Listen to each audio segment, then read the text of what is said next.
आज की बड़ी खबर पर हम लगातार बने हुए हैं। पूर्व राष्ट्रपति प्रणब मुखर्जी भारत रत्न अब इस दुनिया में नहीं है, हमारे बीच नहीं है। आज भारत ने एक भारत रत्न को ही नहीं खोया, बल्कि साथ ही साथ एक राजनीतिक दिग्गज को भी खो दिया है। एक ऐसी शख्सियत जिसने अपनी राजनीतिक सूझबूझ से वो सब कुछ कर दिखाया जो आमतौर पर राजनेता करने में बहुत सक्षम नहीं हो पाते हैं। एक राष्ट्रपति जो कि पहले वित्त मंत्री, रक्षा मंत्री और विदेश मंत्री का ओहदा संभाल चुके हों, वो अपने आप में बड़ी ही अलग बात है। 2019 में उन्हें भारत रत्न से नवाजा गया था और हर कोई उस शख्स जो पूर्व राष्ट्रपति प्रणब मुखर्जी को जानता है बस आज गमगीन है, शोक शप्त है, क्योंकि जिस तरह से प्रणब मुखर्जी ने पूरी लोकतांत्रिक प्रक्रिया में अपना योगदान दिया उसे पूरा हिंदुस्तान हमेशा याद रखेगा। खास करके जब उनके राष्ट्रपति के कार्यकाल को देखें तो अपने कार्यकाल में उन्होंने दरअसल कई प्रमुख मुद्दों पर अपनी राय बेबाकी से सामने रखी। अगर याद कीजिए वो दौर जब बहुत सारे ऐसे अर्जियां सामने आ रही थीं, चाहे वो याकूब मेमन की हो या फिर अजमल कसाब की हों, जहां पर एक तरह से राहत की बात सामने रखी जा रही थी। कहा जा रहा था कि मृत्यु दंड नहीं दिया जाना चाहिए। बतौर राष्ट्रपति प्रणब मुखर्जी ने उन तमाम याचिकाओं को न सिर्फ खारिज किया बल्कि हर हिंदुस्तानी के जज्बे को अपनी बातों में प्रतिबिंबित किया। और यह बताता है कि वो कितने धुरंधर राजनेता थे।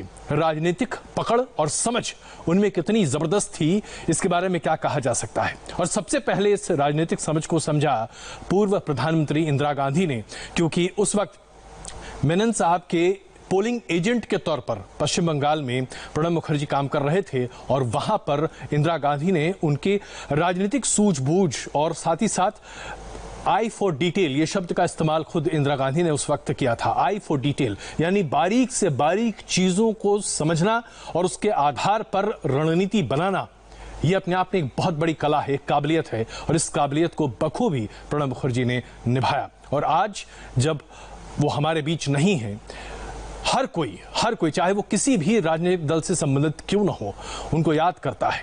हम तमाम लोग, हम जब छोटे पत्रकार हुआ करते थे और बहुत कम उम्र के पत्रकार, छोटे नहीं बहुत कम उम्र के पत्रकार हुआ करते थे, और जब उनसे मुलाकात होती थी तो प्रणब मुखर्जी की एक खासियत थी, वो हम सबों को ये सिखाते थे, बताते थे कि आपको किस तरह से पार्लियामेंट्री कवरेज करना चाहिए।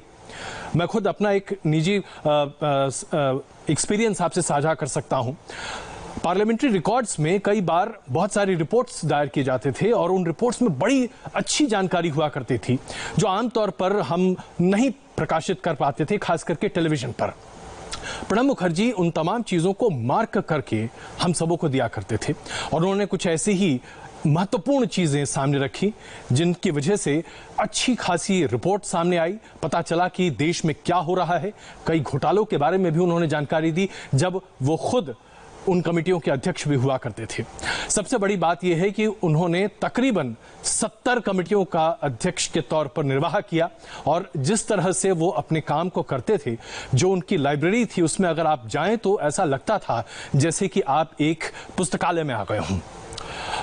आइए सबसे पहले इंडिया टीवी की तरफ से ये जो श्रद्धांजलि हम उनके लिए अर्पित कर रहे हैं, सबसे पहले देखिए कि उन्हें हम किस तरह से याद कर रहे हैं। देश के पूर्व राष्ट्रपति प्रणब मुखर्जी अब इस दुनिया में नहीं है। कोरोना संक्रमित होने के बाद प्रणब को दिल्ली के आर्मी अस्पताल में भर्ती किया गया था। इलाज के दौरान ही उनके फेफड़ों में इन्फेक्शन हो गया, फिर कोमा में चले गए। आज शाम होते होते उनकी हालत बिगड़ती गई और 84 साल की उम्र में हमेशा हमेशा के लिए आंखें मूंद ली। प्रणब मुखर्जी भारत के 13वें राष्ट्रपति थे। 25 जुलाई 2012 से 25 जुलाई 2017 तक राष्ट्रपति रहे। 2019 में देश के सर्वोच्च सम्मान भारत रत्न से भी सम्मानित हुए। 2008 में पद्म विभूषण से सम्मानित हुए। 2009 से 2012 तक वित्त मंत्री रहे। मुखर्जी बंगाल की निम्न मध्यम वर्गीय पृष्ठभूमि से आए थे। देश के सर्वोच्च पद तक पहुंचे। भारतीय गणराज्य के प्रथम नागरिक हुए। सियासत की तमाम सीढ़ियां लांघते हुए भी वो अपने किरदार को लेकर बेहद सतर्क थे। 1969 में पहली बार निर्दलीय उम्मीदवार के रूप में उपचुनाव जीते। ताकतवर नेता वीके कृष्ण मेनन को हराया। 1969 में ही इंदिरा गांधी के कहने पर कांग्रेस ज्वाइन की। 1975, 1981, 1993 और 1999 में राज्यसभा के लिए चुने गए। 1973 में इंदिरा सरकार में पहली बार मंत्री बने। 1982 से 1984 तक वित्त मंत्री का पद संभाला। 1979 में राज्यसभा में कांग्रेस के डिप्टी लीडर बने। 1980 में राज्यसभा के लीडर ऑफ हाउस बने। 1986 में पश्चिम बंगाल में राष्ट्रीय समाजवादी कांग्रेस पार्टी बनाई। 1989 में आरएससी का कांग्रेस में विलय हो गया।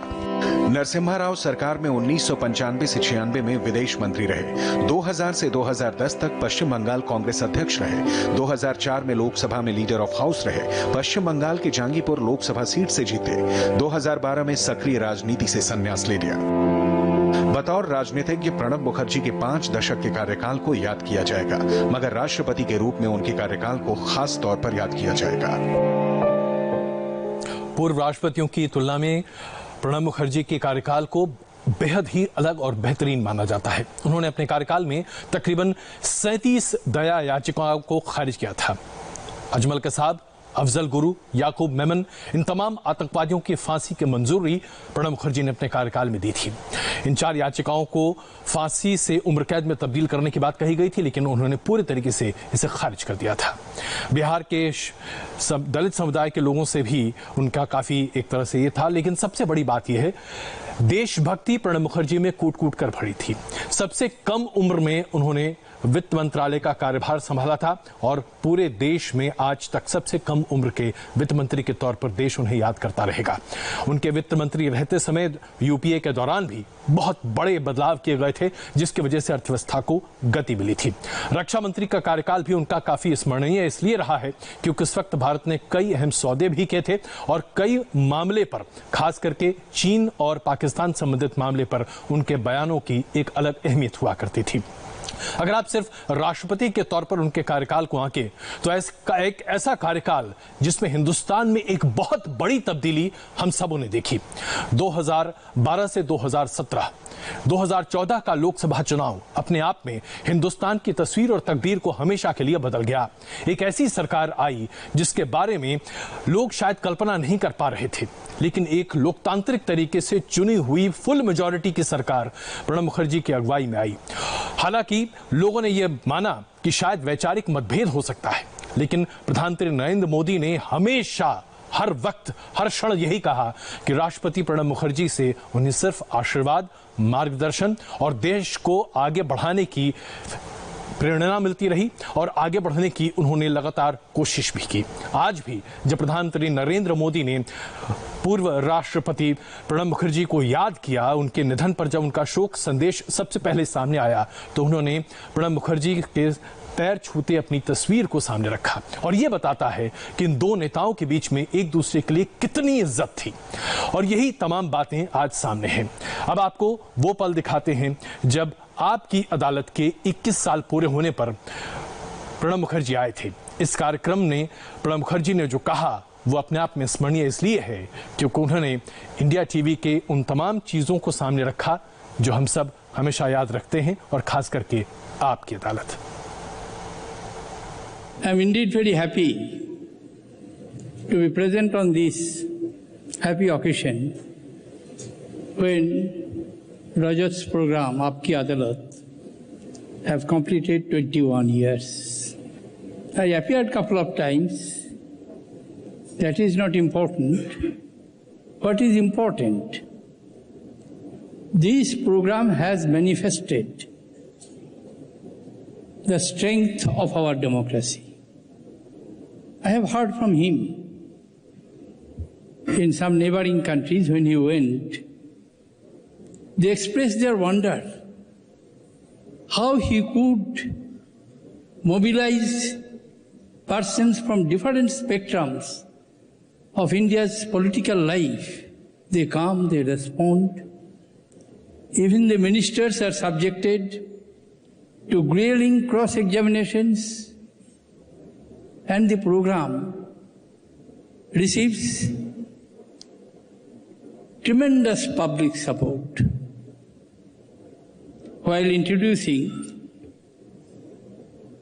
Rajat told us that in this program he became the prosecutor without having any legal degree or license from the court to argue in the court.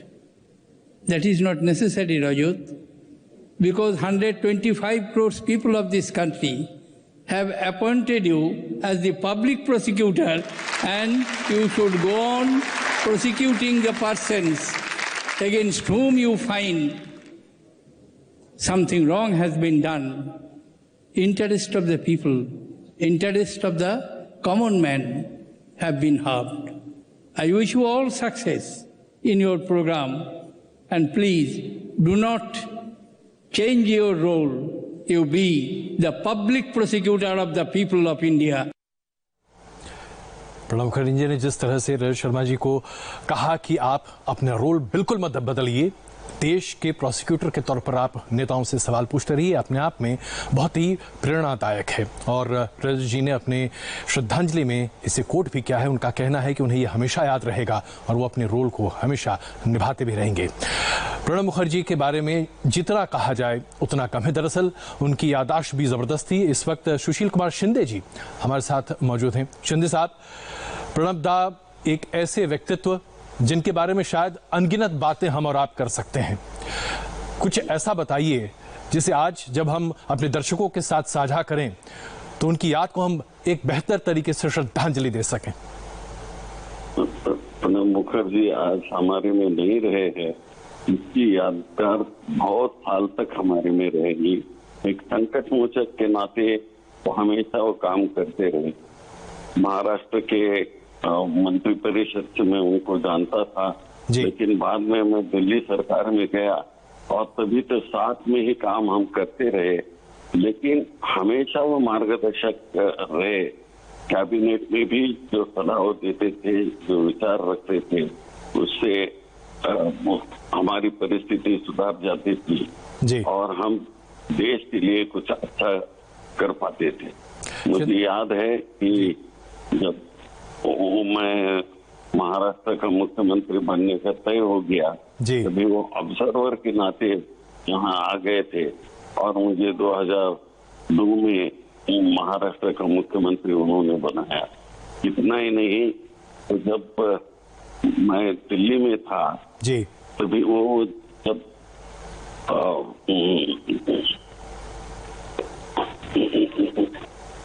Pranab Mukherjee साहब राष्ट्रपति बन गए, तभी वो लोकसभा के नेता थे।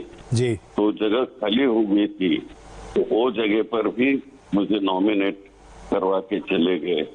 और ये ऐसी ये यादें मेरे लिए बहुत महत्वपूर्ण है। वो मेरी 75th बर्थडे के लिए शोलापुर आए थे और पूरे शोलापुर लौटा था उनको उनकी भाषण सुनने के लिए। एक मेरे लिए तो एक बहुत पितामह इस प्रकार के थे, वो नेता थे। और हमेशा जब भी हमारी कुछ डिपार्टमेंटल डिफिकल्टी आती थी, ग्रुप ऑफ मिनिस्टर्स में वो मार्ग निकाल के देते थे और हमारा रास्ता वो सरकार के लिए ठीक तरह से करते थे।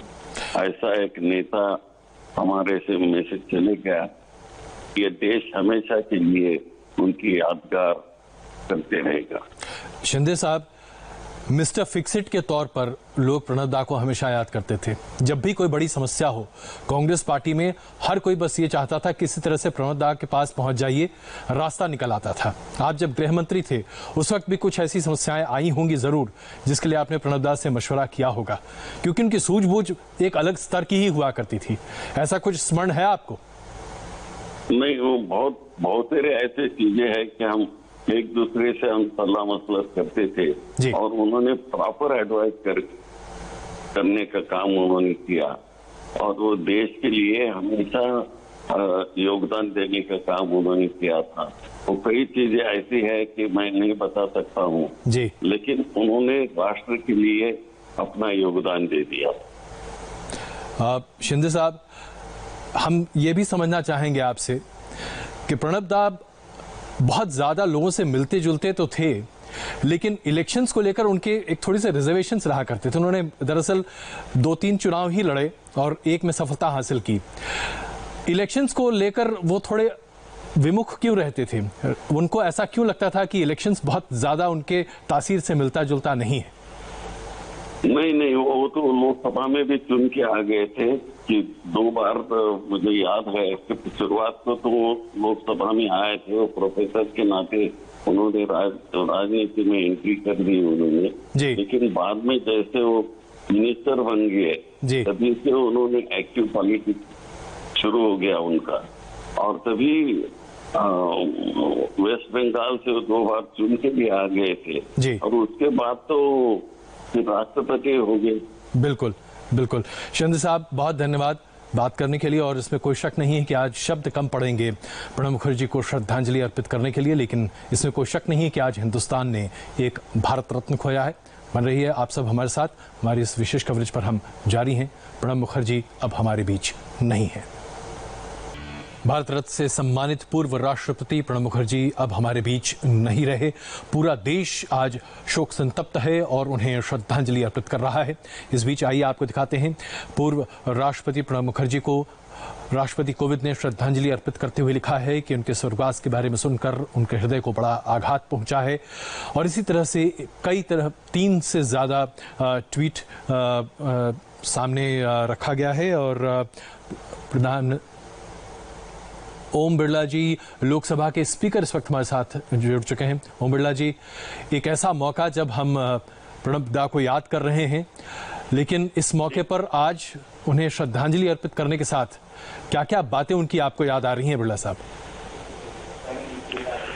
प्रणब दा का एक जीवन को हम देखते हैं तो लगता है कि अद्भुत ज्ञान से उन्होंने अपने व्यक्तिगत जीवन के आधार पर देश सेवा का बड़ा काम किया। उनकी व्यक्तिगत खूबी थी कि जटिल से जटिल विषयों पर भी वो सहमति बनाने में सफल होते थे जी। और उनका कुशल मार्गदर्शन देश में अनेक महत्वपूर्ण नीतियों को निर्धारण किया जो आज हमें प्रदर्शित करता है। उनकी दृढ़ इच्छा शक्ति परिपूर्ण की, और मैं जब प्रणब दा जी से मिला जी, तो मुझे लगा कि एक ऐसा व्यक्तित्व जिनका संसदीय कार्य में एक लंबा 5 दशक तक का अनुभव रहा। उन्होंने प्रशासनिक अनुभव भी रहा जी और राजनीतिक अनुभव भी रहा, जिसके कारण आज हम कह सकते हैं कि एक ऐसे देश में नेता को खोया है जो जिनकी नीतियां हमेशा हमें मार्गदर्शन करती रहेगी। उनका व्यक्तित्व, उनका जीवन हमेशा हर राजनीतिक सामाजिक कार्यकर्ता को मार्गदर्शन देता रहेगा। ओम बिरला जी, बहुत धन्यवाद हमसे बात करने के लिए। इसमें कोई शक नहीं है कि प्रणब मुखर्जी की याद आज राजनीतिक हलकों में नहीं बल्कि देश के कोने कोने में बड़े पैमाने पर की जा रही है। थोड़ी देर के लिए रुक रहे हैं। प्रणब मुखर्जी का सबसे यादगार इंटरव्यू, बचपन से लेकर राष्ट्रपति बनने तक की पूरी स्टोरी, बस इस ब्रेक के बाद।